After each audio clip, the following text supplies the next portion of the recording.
सतसाहिब। गुरु ने बैठाया चेला नई नियामती लाना रे। गुरु ने बैठाया चेला नई नियामती लाना रे। पहली नियामती लकड़ी लाना, जंगल झाड़ के पास न जाना। गीली सूखी बचाए के चेला गांठ बांध के लाना रे। गुरु ने बैठाया चेला नियमती लाना। गुरु ने बैठाया चेला नई नियामती लाना रे। दूसरी नियामत जल ले आना, कुआ बावड़ी के पास न जाना।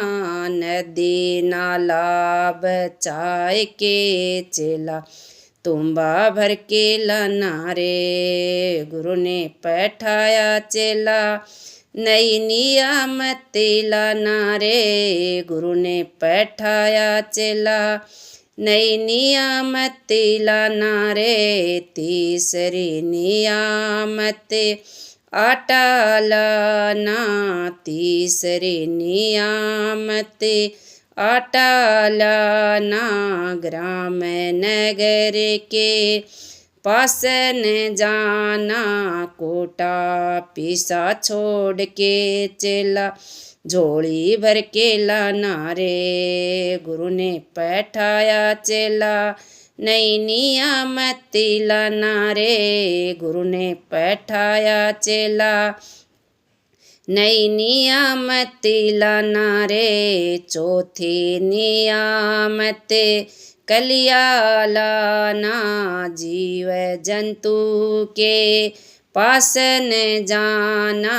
मोआ जीवा छोड़ के चेला हंडी भर के लाना रे। गुरु ने बैठाया चेला नई नियामती लाना। गुरु ने बैठाया चेला नई नियामती लाना। कह कबीर सुनो भाई साधो, ये पद है निर्वाणा। जो ये पद का अर्थ लगावे, सोई संत सुजाना रे। गुरु ने बैठाया चेला नई नियामती लाना रे। गुरु ने बैठाया चेला नई नियामती लाना रे। सतसाहिब। जब तक सांसारिक स्तर से उठकर आध्यात्मिक स्थिति में प्रवेश नहीं किया जाता, तब तक आत्म शांति एवं कल्याण की बात नहीं बनती और यह गुरु कृपा तथा संतों के सत्संग के बिना संभव नहीं है। इसी आशय से यह मुमुक्षु शिष्य का भाव समझते हुए गुरु ने उससे कहा कि तुम नई नियमत लाना, अर्थात जीवन में आध्यात्मिक भोजन सामग्री जुटाना, जिससे तुम्हें आत्म तृप्ति की उपलब्धि हो। उत्तम भोजन बनाने के लिए पहली उत्तम वस्तु लकड़ी लेकर आना, परंतु इसके लिए तुम जंगल झाड़ वन अथवा बाग आदि के पास न जाना। हे शिष्य, गीली सूखी बचाकर और गट्ठर बांध कर लाना। राग है सरस गीली लकड़ी और द्वेष है नीरस सूखी लकड़ी। अतः राग द्वेष को छोड़कर वह लकड़ी है वैराग्य, जिसके लिए जंगल झाड़ आदि के पास जाने की आवश्यकता नहीं होती है। जब तक सांसारिक विषयों से वैराग्य नहीं होगा, तब तक आध्यात्मिक विकास एवं कल्याण की बात नहीं बनेगी। जब हृदय में वैराग्य भाव जागृत होता है, तब प्रभु दर्शन, गुरु सेवा तथा भक्ति साधना की सच्ची लगन लगती है। गट्ठर बांध कर लाना अर्थात निष्काम सद्भाव द्वारा अधिक से अधिक पूर्ण वैराग्य लाना। उत्तम भोजन के लिए दूसरी आवश्यक उत्तम वस्तु जल लेकर आना, परंतु इसके लिए तुम कुआं या तालाब के पास न जाना। हे शिष्य, तुम नदी नाले से भी हटकर कमंडल भरकर जल लाना। ऐसा जल है विवेक विचार, जिसके लिए किसी कुआं, तालाब, नदी एवं नाले आदि के पास जाने की आवश्यकता नहीं है। ऐसा विवेक विचार जो पूर्णतः सत्य हो, जो सत्यासत्य का निर्णय करके सभी भ्रम मोह दूर करे और मन को निश्चिंतता एवं निर्भयता प्रदान करे। सरासार का निर्णय करने वाला वह विवेक विचार रूपी जल सत्यानुभवी एवं विवेक संपन्न संतों के पास मिलता है। उनसे तुम कमंडल भरकर अर्थात अपना जी भरकर विवेक विचार रूपी जल लाना। उत्तम भोजन के लिए तीसरी प्रमुख एवं उत्तम वस्तु आटा लेकर आना, परंतु इसके लिए तुम किसी गांव नगर के पास न जाना। हे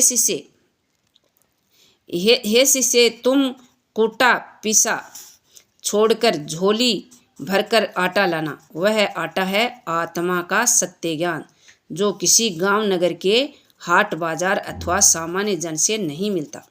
वह आत्मज्ञान तो परम आत्मानुभवी विवेकवान संतों के सत्संग में मिलता है।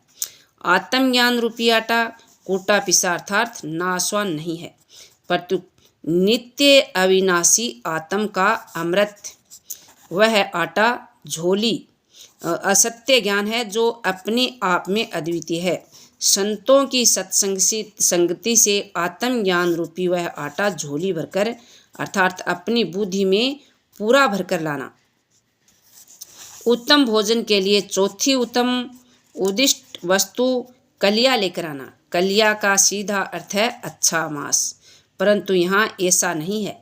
इसके लिए गुरु ने कहा है कि तुम किसी जीव जंतु के पास न जाना।